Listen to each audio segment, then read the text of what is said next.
दोस्तों, Donald Trump के cease fire के ऐलान के बाद ईरान ने स्ट्रेट ऑफ हॉर्मुज पर रॉकेट दाग दिए हैं और आईआरजीसी ने शिप्स को अपने कब्जे में ले लिया है। ताबड़तोड़ फायरिंग शुरू हो गई है और ईरान के नए जंग का ऐलान भी हो चुका है। हूतियों ने भी लाल सागर में हथियार उतार दिए हैं, जिसके बाद अमेरिका के जहाज को, अमेरिका के युद्धपोत को पीछे मुड़ना पड़ गया है, रास्ता बदलना पड़ गया है। 30 देशों ने एक साथ मीटिंग बुला ली है और पाकिस्तान को ईरान के राजदूत से इमरजेंसी मीटिंग करनी पड़ रही है। हॉर्मुज पर जो हालात है वो ट्रंप के हाथ से निकल चुके हैं और ट्रंप सीज फायर को आगे बढ़ाने के लिए अड़ गए हैं। एक एक खबर के साथ आपको दिखाते हैं दोस्तों, और बात करेंगे कि ईरान ने क्या कुछ तबाही मचाई हुई है और अंधाधुंध अटैक किया है। सबसे पहले आप पहली खबर देखिए दोस्तों, ईरान ने स्ट्रेट ऑफ हॉर्मुज पर फायरिंग शुरू कर दी है, रॉकेट दागने शुरू कर दिए हैं। एक साथ 4 शिपों पर ईरान ने ताबड़तोड़ अटैक किया है। स्ट्रेट ऑफ हॉर्मुज में अमेरिका की नाकाबंदी के बीच में ईरान ने 4 जहाजों पर गोलीबारी करी है। समुद्री सुरक्षा से जुड़े सूत्रों और United kingdom maritime trade operations ने इसको लेकर एक रिपोर्ट निकाली है और बताया है कि कैसे ईरान अब सीज फायर खत्म होने के बाद अटैक कर रहा है। ओमान के उत्तर पूर्व में लाइबेरिया के झंडे वाले कंटेनर जहाज पर गोलीबारी हुई है, रॉकेट से हमला हुआ है, जिससे जहाज के ब्रिज हिस्से को नुकसान पहुंचा है, उसके परखच्चे उड़ गए हैं। इसके अलावा एक पनामा के झंडे वाले जहाज पर भी हमला हुआ है और ये ईरान से करीब 8 नॉटिकल मील दूर था, यानी कि 14.8 किलोमीटर दूर था, जिस पर ईरान ने अंधाधुंध फायरिंग कर दी है। तीसरे कंटेनर जहाज पर भी ईरान ने इसी तरीके से अटैक किया है। करीब 8 नॉटिकल मील पश्चिम ये फायरिंग करी गई है और ये हॉर्मुज से बाहर निकल रहा था और ये जहाज भी लाइबेरिया के झंडे वाला था, जिस पर ताबड़तोड़ अटैक हुआ है। और यही नहीं दोस्तों, ईरानी मीडिया रिपोर्ट्स के मुताबिक आईआरजीसी ने चौथे यूफोरिया नाम के जहाज को भी निशाना बनाया और बताया जा रहा है कि ये जो जहाज है वो ईरान के तट के पास फंसा हुआ था। कुल 4 जहाजों पर एक साथ ईरान ने अटैक कर दिया है, गोलीबारी कर दी है और रॉकेट दाग दिए हैं। दूसरी खबर देखिए दोस्तों, ईरान ने केवल अटैक नहीं किया है, ईरान ने जहाजों पर कब्जा भी कर लिया है। खबर आपके सामने है, ईरान की रेवोल्यूशनरी गार्ड कॉर्प्स ने हॉर्मुज स्ट्रेट में 2 जहाजों को सीज कर दिया है, जब्त कर लिया है। ईरान ने कहा है कि समुद्री रास्ते की सुरक्षा से कोई समझौता नहीं होगा, स्ट्रेट ऑफ हॉर्मुज पे कोई समझौता नहीं होगा। आईआरजीसी के मुताबिक एमएससी फ्रांसेस्का और एपमानिडोस नाम के जहाजों पर यह कार्रवाई हुई है, एक्शन हुआ है। इन पर बिना अनुमति संचालन करने और नेविगेशन सिस्टम से छेड़छाड़ कर समुद्री सुरक्षा को खतरे में डालने का आरोप है।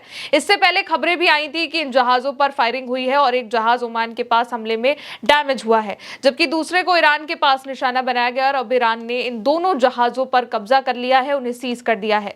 ईरान ने पहले ही इस बात को लेकर वार्निंग दी हुई थी कि उसकी अनुमति के बगैर कोई भी जहाज नहीं निकलेगा और निकला तो उन्हें जब्त कर लिया जाएगा और अब ईरान ने इस पर कब्जा भी कर लिया है और अपने कंट्रोल में ले लिया है।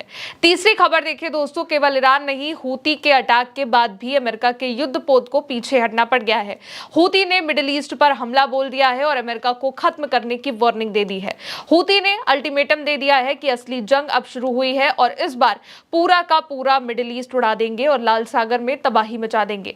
हूती विद्रोहियों ने यह वार्निंग दी है कि मध्य पूर्व यानी कि मिडिल ईस्ट में लड़ाई अब और भी ज्यादा बड़ी होने वाली है और साफ कर दिया है कि सीज फायर तो खत्म हो चुका है, लेकिन लड़ाई अभी खत्म नहीं हुई है, लड़ाई बढ़ने वाली है और इस बार मिडिल ईस्ट का हाल और भी ज्यादा बुरा होने वाला है। यमन में एक सैन्य सूत्र का हवाला देते हुए लेबनानी मीडिया ने कहा है कि हूतियों ने लाल सागर में जहाजों पर हमले फिर से शुरू करने की कोशिश करी है। लाल सागर में गोलीबारी होने वाली है और इसीलिए अमेरिका भी अलर्ट हो गया है और उसको समुद्र में चक्कर काटना पड़ रहा है। खबर आपके सामने है दोस्तों, अमेरिकी नौसेना का aircraft carrier USS George H W. Bush CVN-77 और उसका स्ट्राइक ग्रुप लाल सागर यानी कि रेड सी और बाबल मंदेब स्ट्रेट में हूती हमलों के खतरों से बचने के लिए अफ्रीका के चारों ओर Cape of Good Hope route से घूम कर जा रहा है, क्योंकि अमेरिका को डर है कि कहीं हूती उस पर हमला ना कर दे।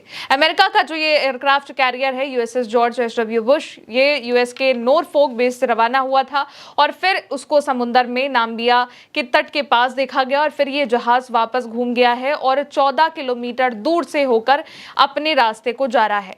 चौथी खबर अब देखिए दोस्तों, इन सब के बाद अमेरिका को सीज फायर की मिन्नतें करनी पड़ गई हैं कि बिना ईरानी डेलीगेशन की बातचीत के, बिना पाकिस्तान में मीटिंग के अमेरिका ने सीज फायर को अपने आप बढ़ा दिया है। डोनाल्ड ट्रंप ने कहा है कि अमेरिका पाकिस्तान की अपील पर ईरान के साथ चल रहे सीज फायर युद्ध विराम को आगे बढ़ा रहा है। ये नहीं बताया है कि कितने दिन तक के लिए बढ़ाया है। ट्रंप ने यह कहा है कि ईरान में इस समय नेतृत्व और सरकार में एकजुटता नहीं है, विवाद है और ऐसे वक्त में पाकिस्तानी प्रधानमंत्री शहबाज शरीफ और आर्मी चीफ आसिम मुनीर ने उनसे ईरान पर कुछ समय तक हमले रोकने की अपील की है ताकि ताकि ईरान को साझा प्रस्ताव तैयार करने का वक्त मिल सके। ट्रंप ने कहा है कि इस अपील को मानते हुए उन्होंने अमेरिकी सेना को फिलहाल हमला रोकने का आदेश दिया है। हालांकि सेना को पूरी तरीके से तैयार रहने को भी अमेरिका ने कहा है और इस वक्त ईरान पर दबाव बनाए रखने के लिए नाकेबंदी को भी जारी रखने को कहा है। ट्रंप ने कहा है कि सीज फायर तब तक जारी रहेगा जब तक ईरान अपनी ओर से ठोस और एकजुट प्रस्ताव नहीं दे देता है और बातचीत पूरी नहीं हो जाती है, चाहे उसका नतीजा कुछ भी निकले।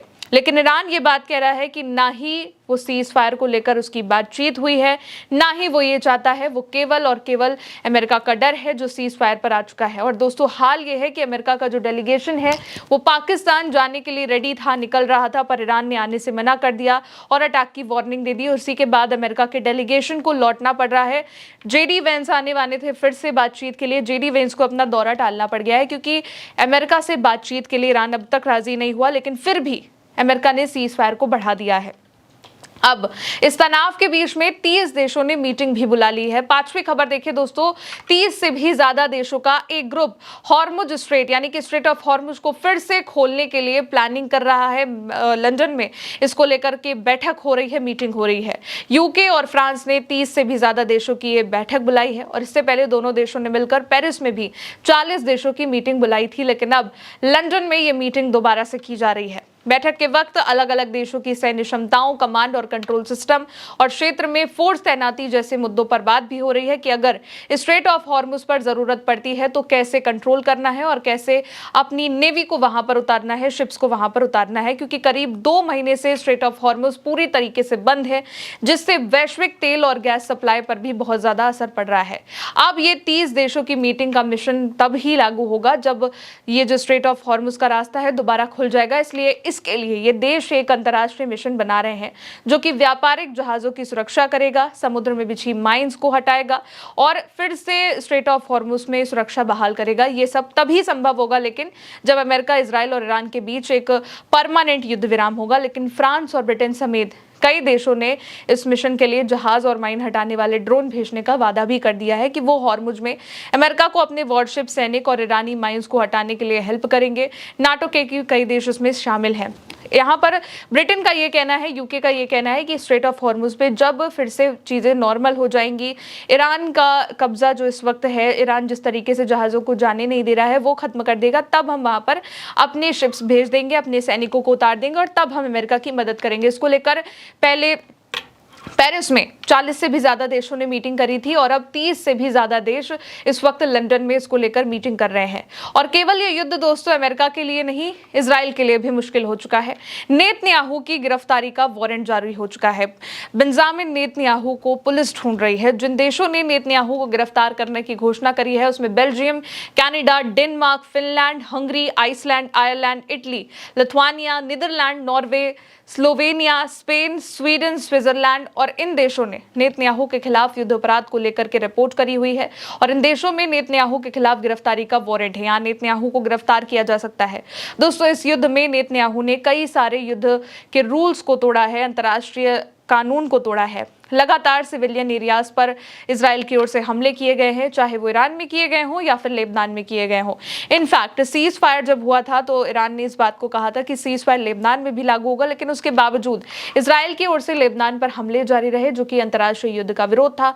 कई देशों ने इसका बहुत विरोध किया, खासकर स्पेन ने खुलकर इसका विरोध किया, इजराइल को लेकर कई सारे बयान दिए और अब तमाम देशों ने नेतन्याहू के खिलाफ गिरफ्तारी का वारंट निकाल दिया है कि कभी भी उनको गिरफ्तार किया जा सकता है। 7वीं खबर आप देखिए दोस्तों, मिडिल ईस्ट में हमले कभी भी शुरू होने वाले हैं। ईरान की IRGC ने मिडिल ईस्ट के देशों को वार्निंग दे दी है कि जल्द से जल्द UAE, कतर, बहरीन और तमाम जगहों को खाली करने को कह दिया गया है। साथ ही हॉर्मुज के इलाके में मौजूद जहाजों में सवार सेलर्स को भी वार्निंग दे दी गई है कि जल्द से जल्द वो इलाके से हट जाए, जिसका मतलब यही है कि जंग वापस शुरू होने वाली है और इसलिए ईरान बड़े अटैक की तैयारी में भी है। यह भी कंफर्म हो गया है। ईरान के एक सैन्य कमांडर ने भी मिडिल ईस्ट के देशों को वार्निंग दी हुई है। उन्होंने कहा है कि अगर उनके इलाके या फिर सैन्य ठिकानों का इस्तेमाल ईरान पर हमले के लिए दोबारा किया गया तो मिडिल ईस्ट में तेल उत्पादन बंद होने की नौबत आ सकती है। ये जो बयान है वो Islamic revolutionary guard corps IRGC के एयरोस्पेस फोर्स के कमांडर ने दिया है और रिपोर्ट में यह भी कहा गया है कि पहले भी कुछ खाड़ी देशों ने अपने इलाके का इस्तेमाल ईरान के दुश्मनों को करने दिया था और वार्निंग दी है अब कमांडर ने कि अगर ऐसा दोबारा होता है तो इन देशों की अर्थव्यवस्था की रीढ़ यानी कि जो इनका तेल उत्पादन है वो गंभीर खतरे में पड़ जाएगा। हालांकि उन्होंने किसी खास देश का यहाँ पर सीधे तौर पर नाम नहीं लिया है, लेकिन कमांडर ने कहा है कि ईरान अब सिर्फ सैन्य ठिकानों पर हमला नहीं करेगा बल्कि पूरे मिडिल ईस्ट के तेल ठिकानों और रिफाइनरियों पर भी हमला करेगा। इसलिए मिडिल ईस्ट को बहुत ही सूझबूझ कर काम लेना चाहिए। अब 8वीं खबर देखिए दोस्तों, ईरान ने अपनी मिसाइलें निकाल दी हैं। ईरान ने अपनी मिसाइलों का जखीरा दुनिया के सामने रख दिया है। खुर्रम शहरी मिसाइल निकाली है, बैलिस्टिक मिसाइलें निकाली हैं, सुपरसोनिक मिसाइलें निकाली हैं। Islamic revolutionary guard corps IRGC को तेहरान, केरमान और अराक समेत कई शहरों में मिसाइल प्रदर्शन करते हुए दिखाया गया है और बहुत सारी वीडियो है जिसमें ईरान के जितने भी लोग हैं, ईरान की जितनी भी जनता है वो सड़कों पर इन मिसाइलों की परेड में शामिल है और ईरान के झंडे लहरा रही है। इन प्रदर्शनों के वक्त हिजबुल्लाह के झंडे और अमेरिका और इजराइल विरोधी नारे भी लगते रहे और मिसाइलों को शहरों के बीच, रिहायशी इलाकों के पास, सार्वजनिक जगहों पर रखा गया। लोगों को दिखाया गया कि कौन सी वो मिसाइलें हैं जिसने इजराइल में और अमेरिका में तबाही मचाई है।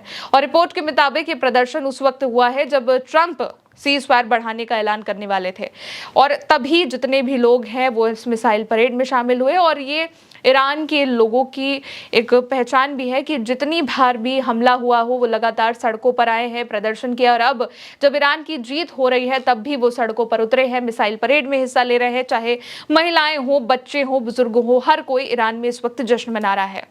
अब नवी खबर देखिए दोस्तों, इजरायलियों को ईरान ने फांसी दे दी है। ईरान ने मोसाद एजेंट को फांसी पर चढ़ा दिया है, सूली पर लटका दिया है। सीज फायर खत्म होते ही ईरान की कार्रवाई तेज हो गई है।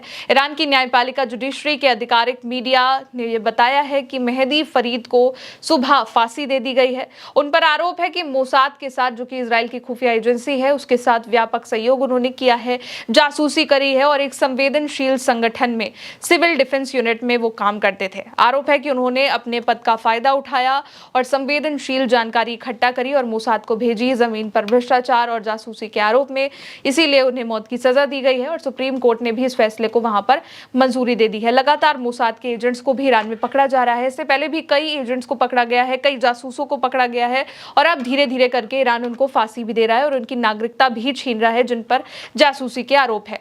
अब आखिरी खबर देखिए दोस्तों, पाकिस्तान के प्रधानमंत्री शहबाज शरीफ ने बुधवार को इस्लामाबाद में ईरान के राजदूत से मुलाकात कर ली है। इस वक्त हालात बेकाबू होते जा रहे हैं और इसीलिए अब पाकिस्तान के हाथों से चीजें निकल रही हैं। इसलिए पाकिस्तान लगातार ईरान से बातचीत करने की कोशिश कर रहा है। इस्लामाबाद में ईरान के राजदूत से मुलाकात हुई है जिसमें दोनों पक्षों ने क्षेत्र में स्थिरता बनाए रखने और बातचीत के जरिए समाधान निकालने पर जोर दिया है, ऐसा कहा जा रहा है। और इस दौरान पाकिस्तान और ईरान के द्विपक्षीय संबंधों को मजबूत करने पर भी बात हुई है। दोनों देशों ने सहयोग बढ़ाने को लेकर भी बात कही है। पाकिस्तान लगातार इस सीज फायर में बड़ी भूमिका निभाता हुआ दिख रहा है। पाकिस्तान ने इसको लेकर सबसे पहले प्रस्ताव रखा था कि दोनों देशों के बीच सीज फायर हो। यहां तक कि ट्रंप भी पाकिस्तान को ही शुक्रिया कर रहे हैं। लेकिन जब पाकिस्तान में दूसरी मीटिंग होने वाली थी, इस्लामाबाद में पीस टॉक का दूसरा चरण था, तो तेहरान की ओर से कोई डेलीगेशन नहीं पहुंचा, ईरान ने कोई स्टेटमेंट नहीं दिया और इस वजह से पाकिस्तान में भी इस बात की चिंता बढ़ गई क्योंकि पाकिस्तान में पूरी तैयारियां हो चुकी थी और इसलिए पाकिस्तान ईरान के राजदूत से मीटिंग कर रहे हैं ताकि ईरान को मनाया जा सके। इस वक्त दोस्तों ईरान ने अब खुली जंग का, एक नई जंग का ऐलान कर दिया है। 22 अप्रैल 4:50 पर यह सीज फायर जो 2 हफ्तों का ट्रंप ने किया था वो टूट गया था और ट्रंप ने सीज फायर को आगे बढ़ा दिया है। उन्होंने ये नहीं बताया कब तक बढ़ाया, लेकिन फिर भी अब ईरान लगातार अटैक कर रहा है। स्ट्रेट ऑफ हॉर्मुज पर 4 जहाजों पर गोलीबारी हुई है, रॉकेट से अटैक हुआ है, 2 शिप्स को कब्जे में ले लिया गया है और इसके अलावा IRGC के जितने भी बड़े लीडर्स हैं, कमांडर्स हैं, वो भी लगातार वार्निंग दे रहे हैं, मिसाइलों की परेड निकाल रहे हैं कि ईरान किस तरफ जीत की ओर बढ़ चुका है। 30 देशों को मीटिंग बुलानी पड़ रही है कि स्ट्रेट ऑफ हॉर्मुज कैसे खुलवाया जाए। फिलहाल दोस्तों आज के इन 10 बड़े अपडेट्स में इतना ही। मेरा नाम है गौरी और देखते रहिए उल्टा चश्मा UC। शुक्रिया।